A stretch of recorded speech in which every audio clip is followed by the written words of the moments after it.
Hi hello friends, welcome back to RS learnings Telugu YouTube channel. ఈరోజు వీడియోలో నేను చెప్పబోయే టాపిక్ ఏంటంటే నేషనల్ స్కాలర్షిప్ పోర్టల్ ఎన్ఎస్పిలో ఎలిజిబిలిటీ క్రైటీరియాని ఈజీగా ఎలా చెక్ చేసుకోవాలో చెప్పబోతున్నాను. So let's start our topic.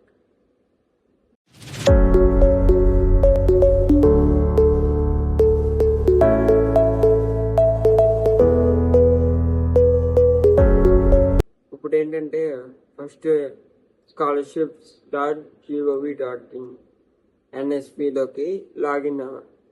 ఆ సైట్ అనేది ఓపెన్ చేసుకున్నాక మీకు కొత్త వెబ్సైట్ అనేది ఇలా ఓపెన్ అవుతుంది. ఇది అప్ టు సెకండ్ ఇయర్ వరకు కూడా మనకి ఏంటంటే ప్రీవియస్గా వేరే వెబ్సైట్ ఉండేది, కానీ ఇప్పుడు వాళ్ళు వెబ్సైట్ని అప్డేట్ చేసి 2024-25కి కొత్త వెబ్సైట్ని అయితే తీసుకొచ్చారు. సో ఈ వెబ్సైట్ యొక్క అవుట్లుక్ ఇలా ఉంటుందన్నమాట. సో వన్స్ వెబ్సైట్లోకి వచ్చాక ఫస్ట్ మనం ఏం చేయాలంటే ఎలిజిబిలిటీ క్రైటీరియాని చెక్ చేసుకోవాలి. కాబట్టి ఇక్కడ పబ్లిక్ అనే కార్నర్లోకి వెళ్ళాలి. ఈ పబ్లిక్ కార్నర్లో చాలా రకాలు ఉంటాయి. ఇందులో మనం స్కాలర్షిప్ ఎలిజిబిలిటీలోకి రావాలి.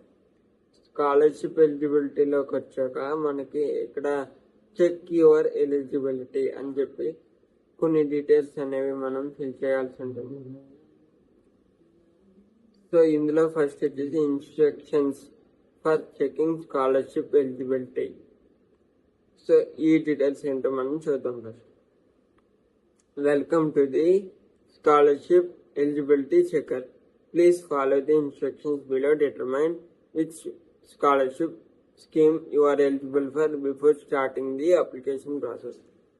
అంటే మీరు స్కాలర్షిప్ ఎలిజిబిలిటీ చెక్ చేసే ముందు కింద ఉన్న 4 పాయింట్స్ కూడా చెక్ చేసుకోవాలి. ఫస్ట్ అందులో ఫస్ట్ వచ్చేసి ఏంటంటే fill in all the required field accurately. అంటే ఇక్కడ ఉన్న అన్ని ఫీల్డ్స్ కూడా చాలా కరెక్ట్గా, అంటే మనం ఏదైతే డీటెయిల్స్ ఇందులో ఇచ్చామో దాన్ని బేస్ చేసుకునే మీ యొక్క ఎలిజిబిలిటీ ఉందా లేదా అనేది మనకి చూపిస్తుంది అనమాట. కాబట్టి ఇక్కడున్న ప్రతి డీటెయిల్స్ కూడా చాలా కరెక్ట్గా ఫిల్ చేయాలి. తర్వాత double check your entries to ensure there are no errors ఏమీ రాకుండా మీరు ఇచ్చిన డీటెయిల్స్ అనేవి కరెక్ట్గా ఉన్నాయో లేదో 1-2 సార్లు మరీ చెక్ చేసుకోండి.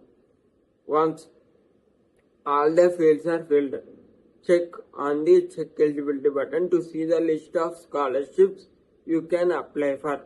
Once ఫీల్డ్స్ అన్ని కరెక్ట్గా ఉండి మనం అన్ని కరెక్ట్గా ఉన్నాయో లేదో చెక్ చేసుకున్న తర్వాత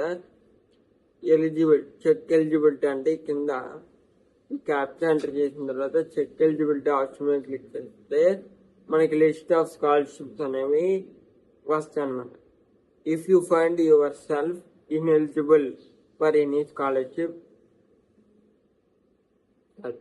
this tool is designed to save your time by showing only the scholarship you are eligible for based on the information provided. అంటే ఈ వెబ్సైట్ చెక్ యువర్ ఎలిజిబిలిటీ అనే టూల్ ఉంది కదా, ఈ మొత్తం సైట్, ఇది మనకి మన యొక్క టైంని సేవ్ చేసి ముందుగానే, అంటే అన్ని ఓటీఆర్ నెంబరు ఇవన్నీ కొట్టి ముందుగానే అవన్నీ కొట్టిన తర్వాత చెక్ చేసుకుంటాం.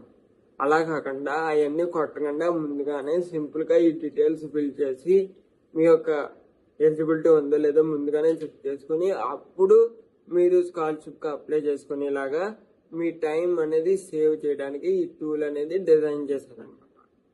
If you find yourself ineligible for any scholarship, consider revisiting your details to ensure that they are correct, or click on why I am not eligible for this scheme to know the reason for your ineligibility. అంటే ఒకవేళ మీకు check eligibility కొట్టిన తర్వాత మీకు ఏ రకమైన scholarship చూపించకపోతే ఒకసారి మీరు ఇచ్చిన డీటెయిల్స్ అన్నీ కరెక్ట్గా ఉన్నాయో లేదో మళ్ళీ చెక్ చేసుకోండి. ఒకవేళ మీరు ఇచ్చిన డీటెయిల్స్ అన్ని కరెక్ట్గా ఉంటే వై ఐఎమ్ నాట్ ఎలిజిబుల్ అనే ఫర్ ది స్కీమ్ అనే ఒక ఆప్షన్ కింద ఉంటుంది. ఆ ఆప్షన్లోకి వెళ్ళి ఆ ఆప్షన్ క్లిక్ చేస్తే మీరు ఎందుకు ఎలిజిబుల్ కాదో కింద మీకు రీజన్తో సహా చెప్తాడు అనమాట. సో మీకు ఒక ఎగ్జాంపుల్ అయితే నేను తర్వాత చూపిస్తాను. నెక్స్ట్ స్టెప్ ఏంటి, వ్యూ ఎలిజిబుల్ స్కాలర్షిప్ స్కీమ్స్. ఒకవేళ మీరు ఎలిజిబుల్ అయ్యారు, నెక్స్ట్ స్టెప్ ఏంటి, ఏం చేయాలి? Once you fill all your details, you will be able to see a list of all scholarship schemes you are eligible. మీరు ఎలిజిబుల్ అయిన తర్వాత మీరు ఎన్ని రకాల స్కాలర్షిప్స్కి ఎలిజిబుల్ అయ్యారో ఒక లిస్ట్ వస్తుంది scheme. For each scheme will be displayed along with its closing date and guidelines to help you understand the application process. List of scholarships వచ్చిన తర్వాత ప్రతి స్కీమ్కి కూడా క్లోజింగ్ డేట్ అనేది వాళ్ళు ఇస్తారు. తర్వాత గైడ్ లైన్స్ అంటే ఎలా ఉంటుంది, ఆ స్కీమ్కి సంబంధించి ఎంత అమౌంట్ వస్తుంది, మంత్లీ ఎంత వస్తుంది, ఇయర్లీ ఎంత వస్తుంది, దానికి ఎవరెవరు అప్లికబుల్, తర్వాత వచ్చేసి క్లోజింగ్ డేట్ కూడా, స్కీమ్ ఎప్పుడు క్లోజ్ అయిపోతుందో కూడా మీకు అందులో ఉంటుంది. Review the closing date carefully to ensure you submit your application on time. ఆ క్లోజింగ్ డేట్ అనేది మీరు చెక్ చేసుకొని ఆ క్లోజింగ్ డేట్ లోపు మీరు ఆ క్లోజింగ్ డేట్ కంప్లీట్ అయ్యే లోగా మీరు అప్లికేషన్ అనేది సబ్మిట్ చేయాలన్నమాట. Read the guidelines slowly to understand the application process and required documents. వాళ్ళు ఇచ్చిన డాక్యుమెంట్స్ అనేవి మీరు కేర్ఫుల్గా చదువుకొని దాని ప్రకారం డాక్యుమెంట్స్ అనేవి సబ్మిట్ చేయాలి. ఒకవేళ స్కీమ్ అయితే డిస్ప్లే అవ్వలేదు అనుకోండి, మీ డీటెయిల్స్ అనేవి మళ్ళీ చెక్ చేసుకొని రీజన్ ఏంటో వైఐఎం నాట్ ఎలిజిబుల్ అనే ఒక ట్యాబ్ ఉంటుంది, దాంట్లో కొట్టి రీజన్ కొడితే స్కీమ్ సెలెక్ట్ చేసి ఆ రీజన్ అనేది మీకు కింద వస్తుంది అన్నమాట. రిక్వైర్డ్ డీటెయిల్స్ అని మనం ఫిల్ చేసిన తర్వాత list of schemes as per your details అని చెప్పి లిస్ట్ అనేది వస్తుంది. ఒకవేళ మీరు ఇచ్చిన డీటెయిల్స్ అన్ని కరెక్ట్గా ఉంటే, వాళ్ళ యొక్క గైడ్ లైన్స్ ప్రకారం ఉంటే, అప్పుడు మీకు ministry of department name, scheme name, closing date ఇక్కడ చూడండి 31 అక్టోబర్ 2024, గైడ్ లైన్స్ అంటే ఆ స్కీమ్కి సంబంధించి గైడ్ లైన్స్ అనేవి ఓపెన్ అవుతాయి అనమాట. అంటే ఎంత అమౌంట్ ఇస్తారు, ఏంటి, మంత్లీ ఎంత, అవన్నీ కూడా దాంట్లో ఉంటాయి అన్నమాట. తర్వాత వచ్చేసి వ్యూ రిక్వైర్డ్ డాక్యుమెంట్స్. సో ఆ స్కీమ్కి సంబంధించి మనం ఎలాంటి డాక్యుమెంట్స్ పెట్టాలి, scanned copy of pair income certificate, computer purchase receipt, ఆ తర్వాత scanned copy of mark last attempt pass copy, non refundable fee proforma, disability certificate, fees receipt. అలా వీళ్ళు అడిగిన డాక్యుమెంట్స్ అన్నీ కూడా మనం ఇందులో సబ్మిట్ చేయాలన్నమాట. ఒకవేళ రాంగ్ డీటెయిల్స్ ఇస్తే ఏమవుతుందో కూడా మీకు ఇప్పుడు చూపిస్తాను. ఇక్కడ చూడండి 3 స్కీమ్స్ అనేవి ఇక్కడ రావడం జరిగింది. సో ఇప్పుడు రాంగ్ డీటెయిల్స్ అనేవి రాంగ్ ఇద్దాం.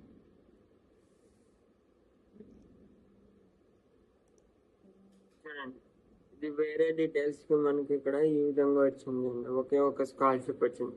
అలా మీ డీటెయిల్స్కి కరెక్ట్గా ఏ సూట్ అయితే దాని ప్రకారం స్కాలర్షిప్స్ అనేవి వస్తాయి అన్నమాట.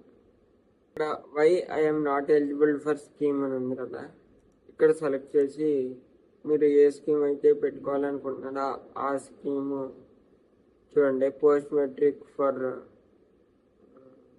OBC students, get your reason, application date is close. Application date అనేది క్లోజ్ అయిపోయింది. సో ఆ రకంగా మీకు ఇక్కడ ఏంటి రీజన్ అనేది వాళ్ళు చెప్తారు. అంటే ఆ స్కాలర్షిప్ స్కీమ్ ఎందుకు రాలేదు అంటే దానికి తగ్గ రీజన్ అనేది వాళ్ళు ఇక్కడ చెప్తారు. ఏ విధంగా ఇక్కడ సెంట్రల్ సెక్టర్ స్కీమ్, ఇలా మీకు నచ్చిన స్కీమ్ విండో సెలెక్ట్ చేసి ఆ రీజన్ అనేది ఇక్కడ మీరు సెలెక్ట్ చేసి గెట్ యువర్ ఆన్సర్ కొడితే దాని పర్టికులర్ రీజన్ అనేది వీళ్ళు ఇక్కడ వాళ్ళు ప్రొవైడ్ చేస్తారు. దాన్ని కరెక్ట్ చేసుకొని దాని ప్రకారం మనం ప్రొసీడ్ అవ్వాలి. Okay friends, thank you for watching.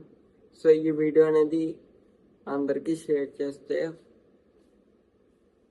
చాలా మందికి యూజ్ అవుతుంది. ఓకే.